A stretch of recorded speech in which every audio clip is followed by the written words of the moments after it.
எனதருமை இஸ்லாமிய உறவுகளை அந்நியப்படுத்தி பார்க்கின்ற ஒரு அநியாயமான, அக்கிரமான, மோசமான ஒரு சட்ட மசோதா இந்த சட்டம் என்பதை நான் இந்த அவையில் பகிரங்கமாக குற்றம் சாட்டுகிறேன்.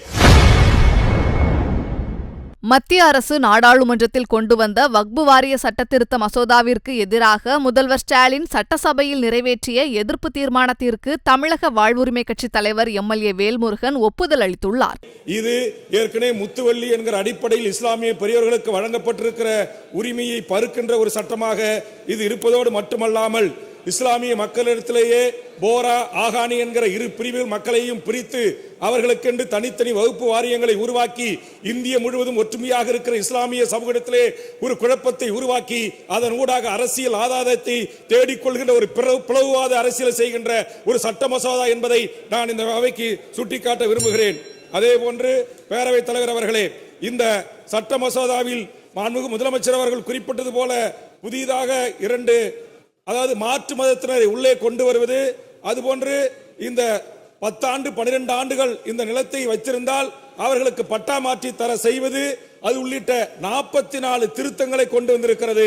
இந்த 44 திருத்தங்கள் என்பது இந்திய நாட்டில் வாழ்கின்ற சுதந்திர இந்தியாவின் விடுதலைக்கு தன்னுயிர் தந்திட்ட இந்த தேசத்தின் பிதாக்களாக இருந்த காந்திக்கு நிகராக போர்க்களத்தில் மாண்டு போன அந்த மாவீரர்களை வேலூர் சிப்பாய் கலக்கத்தில் தொடங்கி இன்றைக்கு டெல்லியில் இருக்கிற கோட்டை சுவர்களில் இடம்பெற்றிருக்கிறது வரையில், அந்தமானில் இருக்கிற இந்திய சுதந்திரத்தின் போராளிகள் வரையிலும் எல்லா இடங்களிலும் நீக்கமர நிறைந்திருக்கிற எனதருமை இஸ்லாமிய உறவுகளை அந்நியப்படுத்தி பார்க்கின்ற ஒரு அநியாயமான, அக்கிரமான, மோசமான ஒரு சட்ட மசோதா இந்த சட்டம் என்பதை நான் இந்த அவையில் பகிரங்கமாக குற்றம் சாட்டுகிறேன். இது ஒருபோதும் இந்தியாவின் பன்முகத்தன்மையை காப்பதற்கும் இந்தியாவின் இறையாண்மையை காப்பதற்கும் இந்திய நாடு ஒற்றுமையாக விளங்குவதற்கும் இது ஏற்புடைய சட்டமாக இது அமையாது.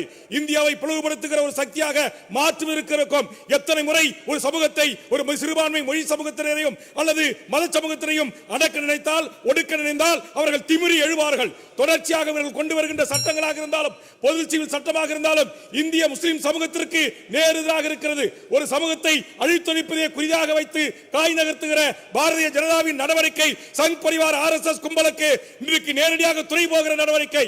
இதை ஒருபோதும் இந்த அவை ஏற்றுக்கொள்ளக் கூடாது என்கிற நல்லெண்ணத்தின் அடிப்படையில் மாண்புமிகு தமிழக முதலமைச்சர் அவர்கள் கொண்டு வந்திருக்கிற இந்த மசோதாவை ஆரம்ப நிலையிலே எதிர்க்கிற சூழலில் அதை கைவிட வேண்டும் என்கிற ஒரு முன்முயற்சி எடுத்திருக்கிறீர்கள். இந்தியாவிற்கே சமூக நீதிக்கும் ஏனைய சார்ந்த விடயங்களிலும் மாநில உரிமைகளிலும் தன்னாட்சி கோட்பாடுகளிலும் ஆளுநர்களை அதிகாரத்தை பறித்து தன்னகத்தில் எடுத்துக்கொள்ள வேண்டும் மாநில அரசுகள் என்கிற முயற்சியிலும் தமிழ்நாடு வழிகாட்டியாக நிற்கிறது. அதற்கு வழிகாட்டியாக இந்த சட்ட திருத்த மசோதாவை திரும்ப பெற வேண்டும் என்று மாண்புமிகு முதலமைச்சர் கொண்டு வந்த அரசியல் தீர்மானத்தை தமிழ் சமூகத்தின் சார்பாக கோடான கோடி சுதந்திர இந்தியாவின் விடுதலைக்கு வித்திட்டு இஸ்லாமிய மக்களின் சார்பாக ஏழை எளிய மக்களுக்கு கல்வி கண் திறந்துட்டு கிறிஸ்துவ இஸ்லாமிய சமுதாய மக்களின் கிறிஸ்துவ மக்களின் சார்பாகவும் இது நான் எதிர்ப்பை பதிவு செய்து மாண்புமிகு முதலமைச்சர் அரசியல் தீர்மானத்தை வரவேற்று அமர்கிறேன். வாய்ப்புக்கு நன்றி. செய்திகளை உள்ளது உள்ளபடி தெரிந்து கொள்ள ரெஃப்ளெக்ட் நியூஸை சப்ஸ்கிரைப் பண்ணுங்க.